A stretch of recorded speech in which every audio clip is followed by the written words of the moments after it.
10 seconds remaining. 5 seconds remaining.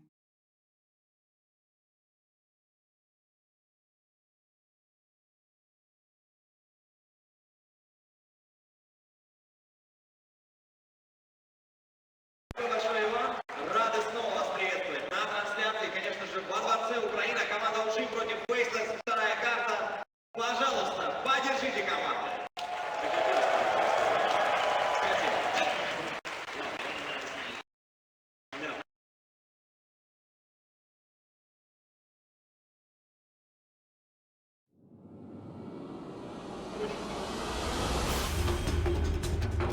As many people have pointed out, it seems like OG have gotten themselves stuck in a pattern. They constantly have the Southeast Asian teams as some sort of sticking point. They've been eliminated from a major Valve tournament twice now by a Southeast Asian team, and this could be the third one, as they are just one game away from being eliminated once again and going out in the bottom, like not being able to make it to the top 4 would be a huge blow to OG. Yeah, definitely one of the expected teams to do really well. After the group stage, they had some issues, but this game looks better at least than Game 1. Game 1 was a lot of what OG wanted, but it didn't fit together well. This game, at least, I feel like they have lots of team fight control. Not necessarily active control, more like we decide where to fight. If it's going bad, we're going to song. If you're going to run away, we're going to glimpse you back. And they're also going to have Stampede to chase or escape. So I feel like OG has a lot better tools to protect the one guy that needs a lot of farm this game, and that's mostly Naga Siren. Obviously some T in there as well, but I feel like they'll better be able to do what they want to do at all stages of the game with this lineup. And I kind of want to get a jump ahead on this storyline because I know people are going to go to it. Once again, OG are going for another Radiance hero, right? Another Radiance Illusion hero. They tried it in the first game, didn't work out with the Alchemist. We obviously, that was the storyline from DAC as well, and they failed to actually close out that game against IG. They couldn't close out that final series. So do you think they're going to have a similar problem here? Because it did seem like Faceless had a very strict game plan to be able to deal with that Alchemist. Do you think we're going to see a similar game plan here in this game too? Yeah, I mean, Faceless seems to have almost exactly the same draft, really. They've got Morphling, they've got Crystal Maiden, they've got Ogre. They have the same accelerants, they have the same map pressure, they have the same laning advantage, but the difference is that I just feel like OG's lineup can do so much more this game. They can pressure aggressively. I think Pudge could really pay off here. It looks like they're actually going for an aggro try, and this has been predicted. The Nyx Assassin is going to be in the safe lane here. Faceless is know what to expect, and that'll be up against Centaur versus Morphling right now, and possibly, yeah, it'll be a 2v1 eventually, but it will start 1v1. So I think this is overall pretty good for both teams. Both Centaur and Nyx are definitely good if they get some levels, but I would say this maybe favors Nyx more, because the faster he gets to 6 here, that's going to change a lot of this early game. He's going to try to kill all the illusions here, but that actually could cause a lot of trouble for Ice. He's going to lose a lot of HP right now. And mid lane, we do have a slight advantage to Faceless as well, with XY currently standing as the bodyguard to Jabs' OD.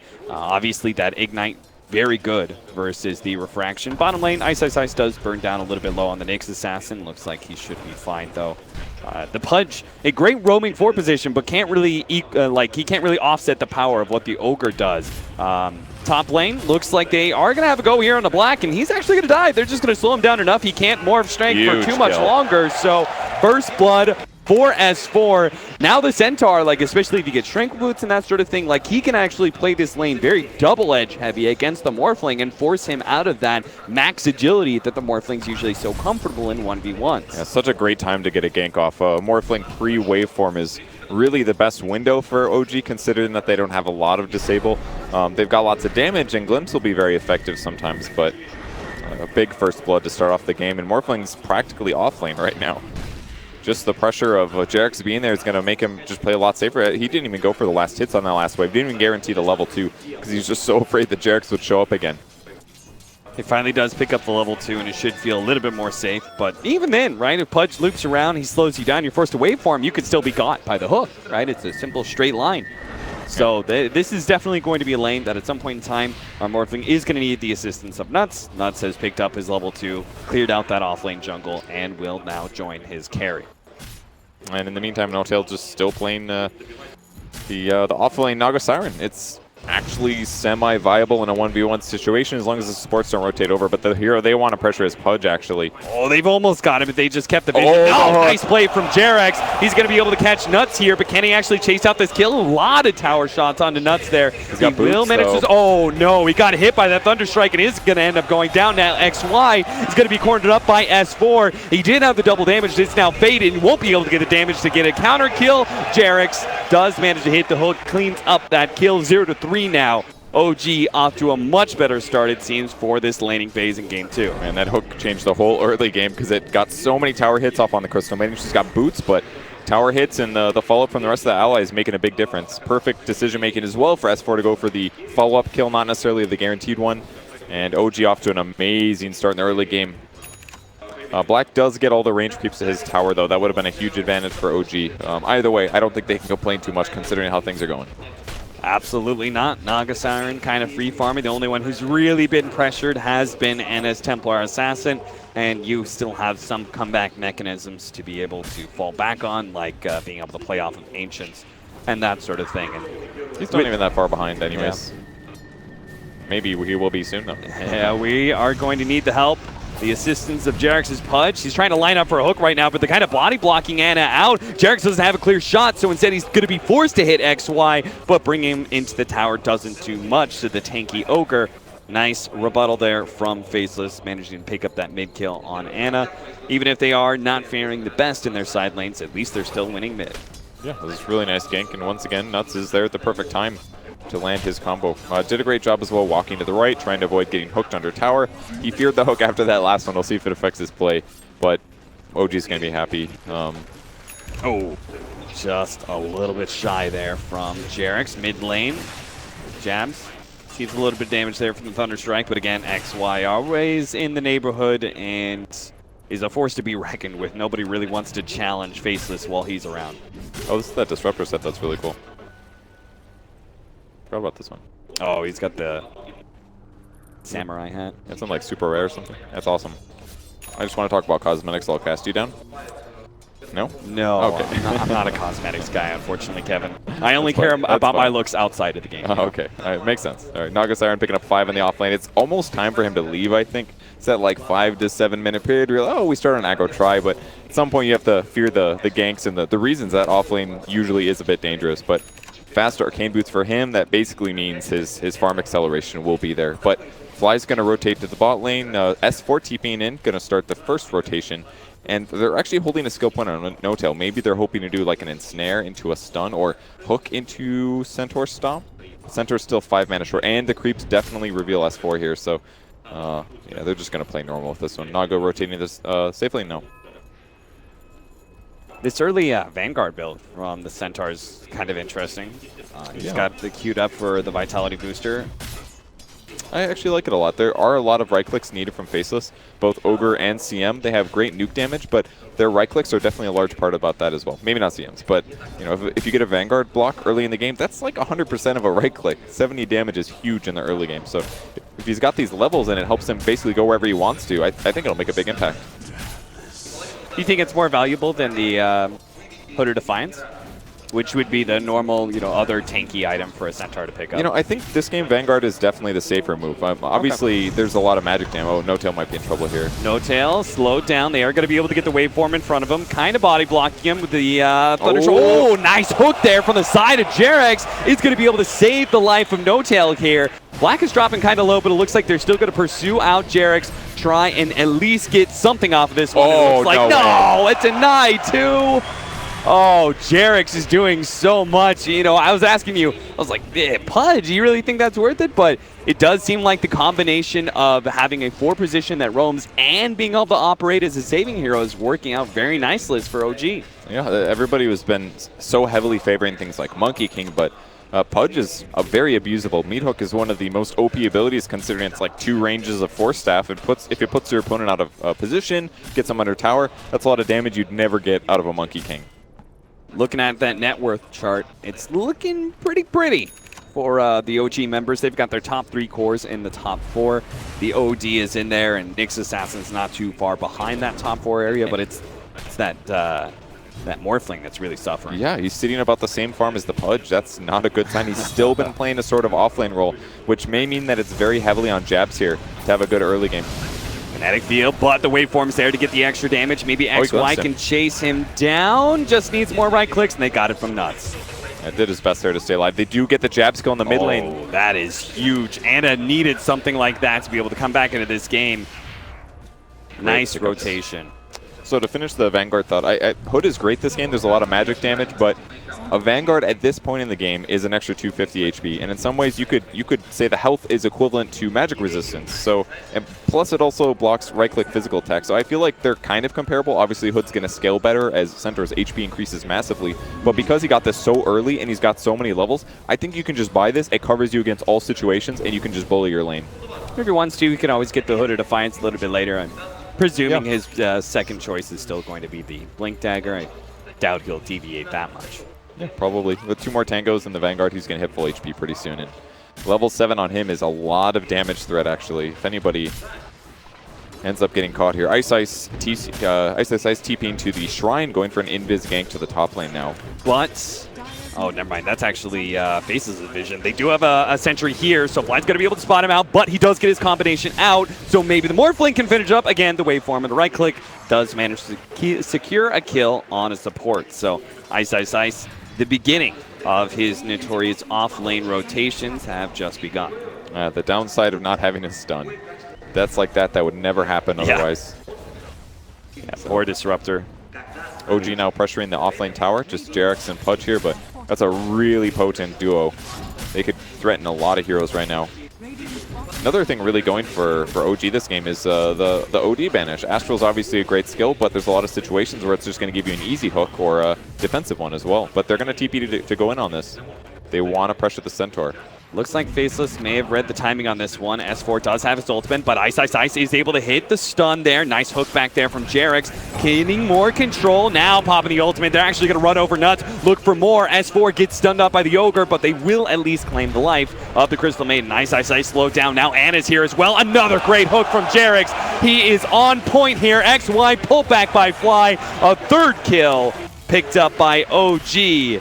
This is not going to be the one-sided stomp we saw in game number 1. Oh, it might be just the other way around, perhaps. I mean, great ability to pressure there. So S4 still hasn't picked up a point in return, and it's really paying off, actually. The extra hoof stomp stun duration, the extra damage from that is making the difference. And even Glimpse looks so powerful with a Centaur on your team like that if he's got enough time to get the cooldown off again. He doesn't even need a Blink Dagger. That's what it feels like right now, but he's still making the initiations happen just by being tanky. It looks like they're going to be able to create a lot of space for both Anna right now. He could use a little bit of space to farm up his first item, which he's currently got queued up as the Blink Dagger, but especially No Tail. No Tail could use this extra time to complete that Radiance. So I'm presuming we're going to see OG continue to be quite aggressive with at least this trio, and you can see them currently trying to set up for a pickoff on Ice, but he snapped. They do manage to get the spike, Carapace, turnaround stun. Jarex is going to get popped by that one. Nice play from Ice, but it looks like he may still be giving up his life. Maybe not. TP in from Jabs is going to be able to catch the Centaur. Good send back there from Fly. Does save the life of Ice as he claims a kill. Yeah, but S4 as well. The glimpse is absolutely important. Oh, Jarex actually knows where Jabs win, I think. Oh, he sees him, yeah. So he sees him now. Hooks. No, that's way off the mark. It's okay, Jarex. You landed a lot of them. Slightly wrong estimation. He also popped the Tome before he did move to the bot lane, and he was just a fraction away from 6. A bit unfortunate he didn't have slightly more experience. Maybe would have killed Ice then. The OD even rotated all the way to the top lane there just to try to set up the kill on No Tail with an Invis rune, but after TPing bottom and getting Glimpse back, that actually wasted a lot of that guy's time. He does still have Midas, though, so he'll be all right. I see Black, and he's farming up, but he's still kind of suffering in the net worth, and with the pressure that's heading down bottom lane, Ice is actually having some issues as well. A little bit surprised he's not moving around a bit more with this Nyx Assassin, but I guess with the combination of pressure and as well as him wanting to be able to build into that Hand of Midas, his ganks are actually going to come to his lane, it looks like. Jabs looking for the imprisonment to set up the stun. S4 hides himself in the trees very nicely, and Jabs does not let go for the melee contest. Yeah, they doubt they have enough damage. They get a hook on the mid lane. Nuts goes down. That was a very dead Crystal Maiden. Anna actually picks up double damage for his bottle. That's a big pickup. Maybe threatened an early tower. Prismant pushes out the wave. I just feel like Faceless doesn't have enough damage output is the main issue. I mean, they could have maybe gone for the Centaur in the trees, but when he just gets defensive like that, he's playing with all of his tools. He's got a 10-stick. He's got a Quelling Blade, so he can juke into trees and get stomps off. It's just very difficult for Faceless to guarantee those kills. And Black would probably love to go to the safe lane and get farm, but the time that he was going to rotate to the safe lane, it was already in a dangerous position, and the Pudge just puts so much pressure on the safe lane. You don't have to dive the tower. You can just get the right hook off and guarantee a carry kill. We're seeing, as a reaction, Black is going to be picking up a Lincoln Sphere. It's a good choice. To be able to deal with the glimpse, right? I'm thinking of Pudge Dismember as well. Yeah. If he does get hooked, at least he guarantees he gets a waveform off.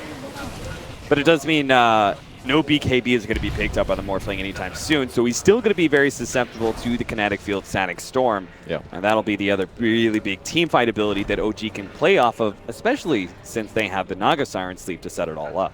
Yeah, that's a really good point, actually. We haven't seen that in a while, but it's super terrifying. And it all just, for 1 second, if you get a little too close to one another, they're going to get that AoE team fight off. And that's something they were using very well at DAC. It's just Naga into Black Hole. Static Storm is, in some ways, very similar. They are really maintaining this kind of split from Faceless once again. Seems like they have this idea that, mid, they're going to be able to reveal that Blink Dagger from Anna. He still had that double damage, too, so Jabs gets blown up pretty quickly. They do manage to get Jerix at least, but it's going to be a 2 for... I really like what S4 did there. He instantly gets his Blink Dagger, TPs the mid lane. He didn't go in on the Ogre, the guy that was going to die. He waited to see if there was a little backup, and he almost caught Black. If Black moved an inch closer, stayed half a second longer, that could have been a follow-up kill with a Static Storm. That would have been a huge play there for OG. Either way, still getting 2 kills is really good for them right now. Yeah, rapid presence of OG into the mid lane not only catches kill, but also takes that mid tower. And Anna running around like some hero out of an anime is heading towards bottom lane. Ice is going to be in some trouble here. Anna. Oh, he gets the hook. There it is. The hook. The Spike Carapace buys him a little bit of time. Doesn't have the stun quite yet. And does have the turnaround potentially. Nuts. He needs to be able to stop Anna, but he doesn't have the mana to do so. Nuts now hides himself in the trees, hoping to be able to get out. Kinetic Field. Not quite catching Anna. That means Nuts is going to be found inside the trees. And should be a simple pop. Anna blinking forward, immediately wanted to take that safe lane tower. Yeah, Jerix just wanted to help him get to the tower a little faster there. Worked out pretty nice. And this has gone from Anna suffering in his timing to getting that early Blink Dagger to now have the Blink and closing in on Deso pretty fast. He's got 8 kills. Is that true? Am I clicked on the right hero? That's 8 kills. Is that really happening? Well yeah, done, that's Anna. confirmed. 8 Templar Assassin kills at the 15-minute mark. That's kind of insane. And that's a lot of it due to OG's setting him up.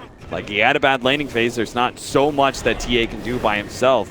OG's rotation's been very on point. Jerix in particular has just created a monster of an early game for OG. And I think maybe this is part of what OG was doing here. In their draft, let Faceless get the same kind of supports. Ones that are very good at lane pressure, good at ganking, but then all they have to do is pick really tanky cores, hard to kill cores. And all of a sudden the Ogre and the CM feel really mediocre. Like, look at him. He's actually going Solar Crest up next on the Centaur. Okay. He does need armor. Tranquils doesn't give you armor anymore, and he's pretty good at damage blocking, so Solar Crest would give him evasion. It'd make OD kind of bad against him, especially once he gets the evasion part up, but same principle. Bloodlust makes you right-click faster, grab armor. It's kind of the same thing. Counters the attack speed a bit. And we could see a very fast Roshan from that as well. With TA on that team already, it's pretty easy for them to do it. Get a medallion. Ice looking for a possible kill on S4, but he gets out no problem. And yeah, they're just controlling the map so well right now. They'd love to take the last tier 1 tower top, and they've got a ward for it. They're just looking for Faceless heroes. They get a kill, they'll try to take a tower right after. All this aggressive vision in the left-hand side of the map here from OG doesn't quite net them a kill, as Faceless are going to be playing more in their own jungle. But if they do that, it means OG are free to take Roshan, especially with that fresh Deso on Anna. It's really good timing here. And it's going to be really tough for Faceless to take a fight into this. If things go a little bit iffy, they cast Song. If it gets really bad, cast Stampede and Initiate. Almost no matter what they do to initiate, it's going to be good. Jerix spots him out. He's going to be able to clip Jabs there. He's going to be forced to imprison himself, but S4 managed to hold on to his stun. They're going to be able to get him. Oh, so much damage coming out from Ana right now. He's still holding on to a double damage rune. What does that even fade? I feel like I've seen him for the last 4 minutes having DDs. That's all he's got, I guess. DDs every day. Holds him for the right time and helps him take Roche faster. I also love that Jarek's looking for the next move. A lot of really good supports will do this. Oh, we have this Roche. There's no way they can defend this. I'm going to look for the next kill. So he moves a little bit far out and instantly gets a spot that allows S4 to force out the defensive Astral. Really nice move that helps set even more tempo here. So Black is desperately trying to get his first item. Still doesn't have the ultimate or part of the Lincolns. And that just looks so bad for Faceless right now. So a Morphling playing from that far behind doesn't seem like it's going to be very useful. He's like 1,200 gold behind Centaur, for God's sake. Boy, I'm looking at this Nyx assassin and thinking, like, this is not the same kind of offlaner. Last game we had this Batten, right? Who kind of sits in lane, always pressures the enemy carry. This time around we have a very aggressive ganking offlaner that hasn't managed to pick up too many kills. Did pick up the Hand of Midas, so he'll at least still stay somewhat relevant. Mid. Yep. XY drops kind of low. And not able to pursue. Thinking about it, he's got to position himself for the blink if he wants to. He's actually going to go for nuts on the high ground. Has an Aegis to work with, so he's playing pretty fearlessly at this point. Yeah, he is. So it's kind of a reverse of what we saw last game. Ice plays Abaddon, sits in the lane, gets some stuff done. As for this game, very hard to kill, sits in the lane, gets stuff done. And then it swaps around the other way. Nyx Assassin's got to move around the map, get kills, but he can't really stay in his lane forever because he has to worry about things like Pudge and TA and other setup heroes. So Faceless is forced to go on the aggressive, and they had a bit of a weaker lane start, which means that Morphling can't even get that active early. He's got to force himself to get farm and catch up a little bit. So I feel like OG has a huge drafting advantage here, not to mention the fact that Radiance is ready to go. 20 minutes in, and now they got to deal with that. They will have Replicate at least, so they're going to be able to steal some illusions and Radiances of their own, but the pressure begins, and the towers are very likely going to take a lot of damage soon. Black may be the victim of an OG rotation soon if he's not careful. I've been feeling like OG with this Radiance, they'd love to actually start forcing some real team fights. Ice. He's sitting, waiting, lurking, hoping. Courier slides on by, but maybe he can still catch it. Oh, no. It's just a little too fast. And his ulti runs out. They saw him there, so I doubt the Courier will get sniped on the way back. I don't know if they care, though. They do kill a Replicate as well. That's huge. That's going to ensure that Templar Assassin's Refraction doesn't get broken. And they're also going to be farming up the enemy jungle as well. You can see the Naga Siren already spreading out those illusions. So if Black wants to be able to farm, he has to like go into the enemy jungle or show himself deep up there in the top lane. If he does that, then OG feel very comfortable taking an objective. Nice snag there onto Jabs. Jarek's just solo killed an OD, it looks like. Oh, barely. The Rot snags him just at the tail end there from that Force Staff. That's some powerful funk, man. You're in a different dimension, but the smell still goes through. Guarantees the kill. You can't get away. Yeah, it sticks on you, you know? It goes with you. It's like you're getting one elevator that somebody smoked in. It's with you the whole day. Same thing. Ice. He really wants to find this Naga Siren pickoff, but he's going to be found instead. Stunned up, takes a majority of the damage. The Static Storm making sure there's no opportunity for a Spike Carapace and No Tail. Sorry, actually, Fly was the one who picked up that kill. I thought No Tail snagged it, but looks like the Static Storm was just a bit too much. Maybe Ana can actually grab a little bit more here. 2 down on the side of Faceless. He knows he finds anybody. Pretty much guaranteed dead. Fortunately, Nuts did manage to TP out. Looks like they have some very defensive vision on the left-hand side. They had a ward, counter, and ward combination that saw Ana. Definitely a very good place to have it, since this is like the key area for Pudge to stand. He can hook mid lane, he can hook top lane. He'll be moving there often. But the key to the team fights in the ganks is basically just Nyx Assassin. If they kill him, who's going to set up the fights? It's not going to be CM, it's not going to be Ogre. They don't have a reliable initiation. And XY might get 3-shot here, although Ana's got to be careful. Ana being held in place. They do have the hook, but he's actually going to throw it out onto Jabs, knowing that Ana has the Aegis. They really want to fight this one out, but Nuts does manage to finish off that Aegis with his freezing field. The Blink Dagger is going to be up for Ana, but he actually hit him with the waveform. Oh, he doesn't manage to blink himself away. What a huge stun, though. The Centaur controls up the fight. Now they get their turnaround. They're going to be able to blow up the Morphling as he's rooted in, gets him with the ensnare. Turnaround from Ice. Manages to catch the Centaur, but there is the extra hold. No Tails making sure that nobody from Faceless escapes alive. And they all go down there. Triple kill for Ana for you Compendium predictors. And Huge team fight there. S4 absolutely changed the scope of that team fight. It looked really good for Faceless, catching Ana, preventing his blink after he respawned.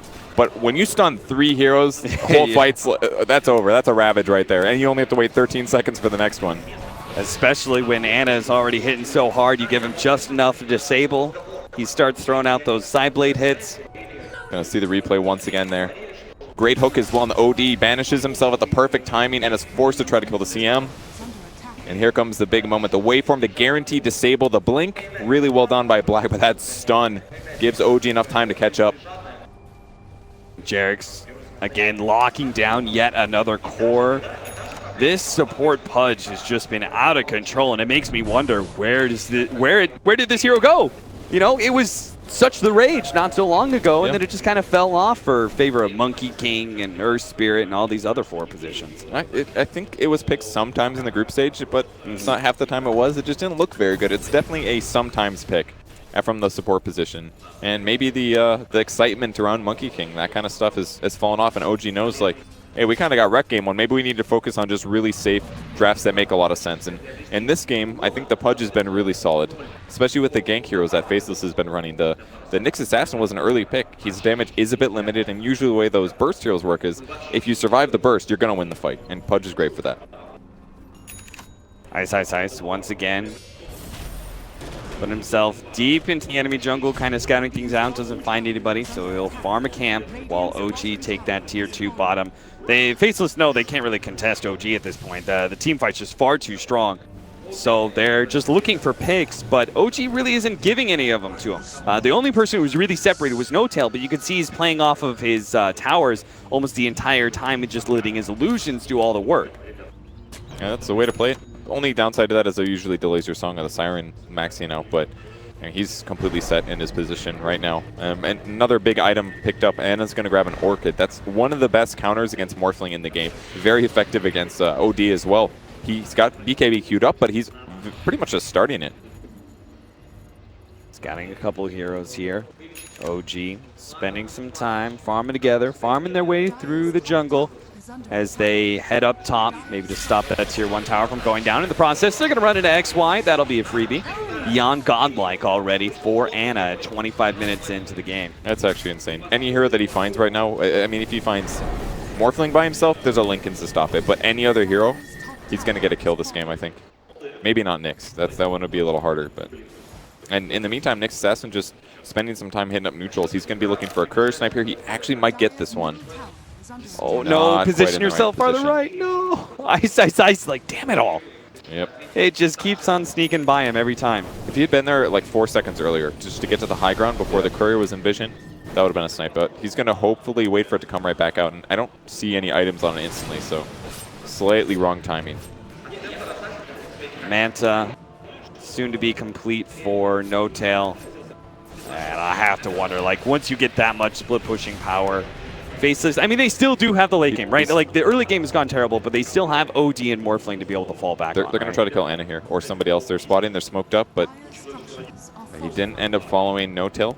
Maybe not feeling confident about that kill, but wasted smoke there for Faceless. That could be a little expensive as the game continues. When you're losing, gank are the best way to get back in the game, and losing smokes for nothing is not the best trade. But at least OD's farming very well. He's ahead of Centaur. That's good.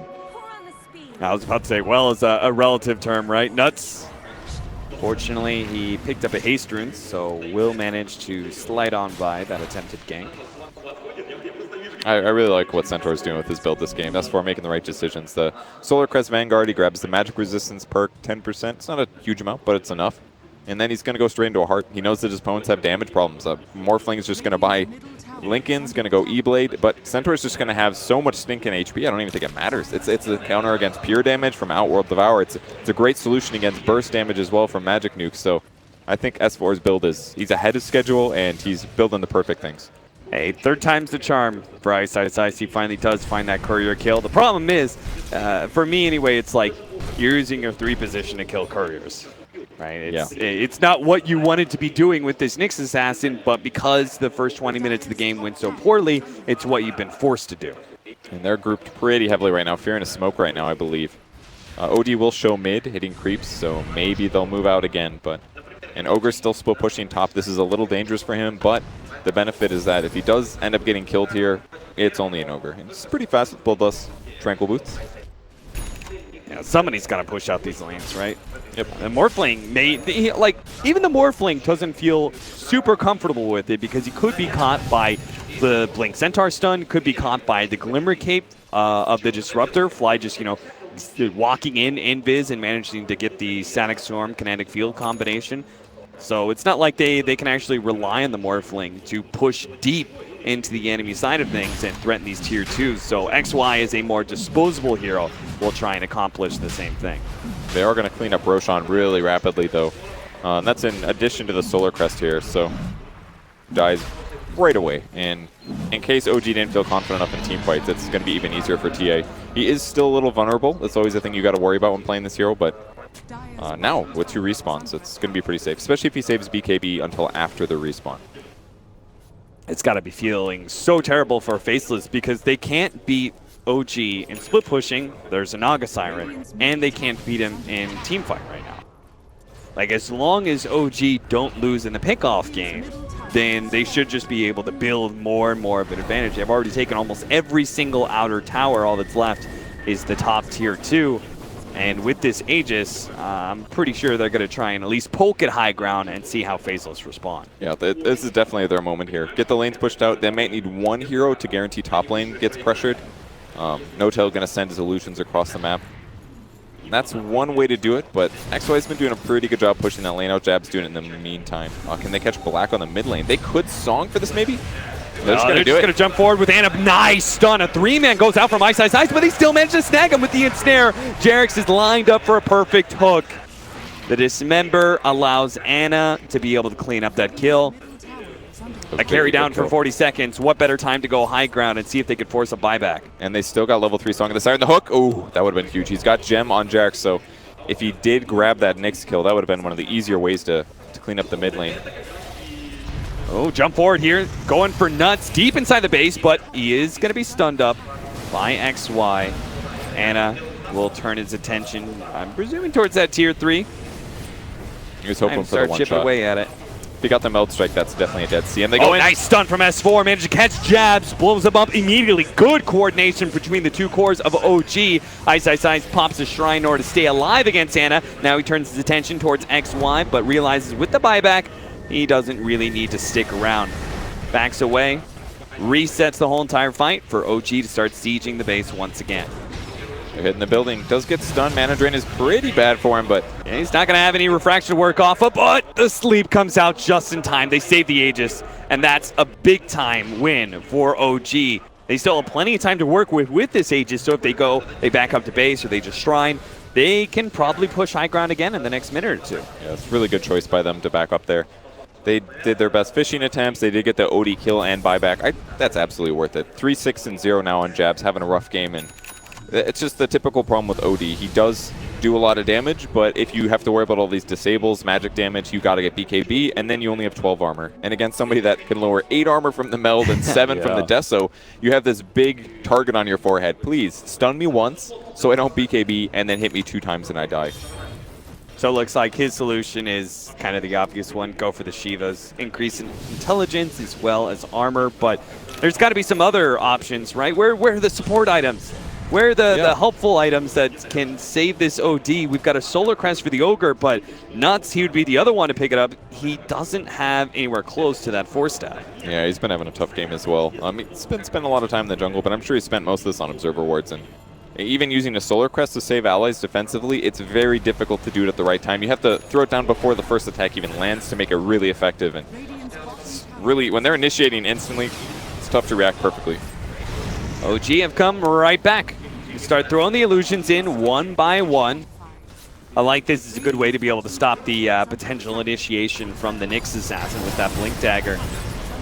And gives Anna a lot more freedom to whack on that tier 3. So that's going to be tier 3 down. OG are not going to back up and hit Shrines. They still want to be able to work around with his Aegis. The melee racks down to half health. And falling rapidly, Faceless are not going to fight this one. They're letting the Morphling push out the top lane, and honestly, I think that's the best choice. They couldn't actually fight that. I could not see a way they can actually win a team fight, a 5-on-5 against OG, even if it was inside their own base. Yeah, maybe the best thing they could do is initiate stun both Pudge and the TA with the same disable, but they've got to kill the TA twice, not to mention the rest of the heroes. And Centaur was even holding his Solar Crest. He doesn't leave him a vulnerability, keeps his armor and his evasion up. They had a pipe active and ready to go for Pudge if needed, so they just had so many ways to cover each other. And Faceless is still having that same damage problem. It's almost all about the E-Blade Dagon. And against, or the E-Blade Adaptive Strike, and against a TA with Aegis, it's just not the most reliable damage. Ice. Is he going to find a solo kill? I don't know if he can kill him. It's been so long since he's seen an opportunity to do Nyx Assassin things, but it's looking like the damage is lacking, and we do have a Glimmer Cape. He's going to Eul Scepter. Has another mana burn. Oh, gets him. Fly held onto that Glimmer Cape for so long. He had to, because if he uses it instantly, Eul's is used on him, and it dispels it, which would guarantee the kill. So it was actually smart of him to hold that as long as he did, but unfortunately for him, does get killed. It was pretty much the only way that works. The Glimmer did give him enough magic resistance to not die in one burst. And a 30-second respawn time. Disruptor's alive already. Yeah. Disruptor is also, we saw him earlier, he actually killed the Morphling Replicate, right? Just like they had the Shadow Shaman last time, right? Yeah, so they grabbed the Naga Siren, they're like, oh sweet, we can push out the top lane with this Radiance Illusion. Nope. Just instantly gets deleted by Fly. All right, No-Tails picked up a Diffusal Blade as well, making his illusions actually pretty good at right-clicking. And obviously breaking any kind of Ghost Scepter. Nyx, did he always? No, he was on Eul's the whole time. I think it was the Morphling I'm thinking of with the Ghost Scepter. It's a great way to deal with Morphling. Draining his mana is also useful. There's a lot of really good uses for that item in this game. It'll remove Bloodlust. It's a great pickup by No-Tail. Yeah, great choice. Gives them a considerable peak at this mid-game point where OG are looking to be able to just close it out. Ooh. The hook. Almost snagging. Came spinning in, but doesn't quite go far enough. OG. Now it just comes the problem of like, okay, we just have to deal with this split push enough where we're finally able to go high ground. It looks like they finally did it. Yep. They corralled all those heroes out of the top lane, got the creep wave going, took that tier 2. And there's illusions all over the map. Like, they're in their base. This is going to be the story of the game for the next 10 or so minutes, most likely. Well, with Aegis running out, I don't know if OG is going to want to chance this. They're already down one game. They do not want to throw this kind of a lead. It would be amazingly bad for them. But I don't know if Faceless has the best team fight. It's going to take a lot of very careful focus fire, chain stuns, and burst damage for them to win these fights.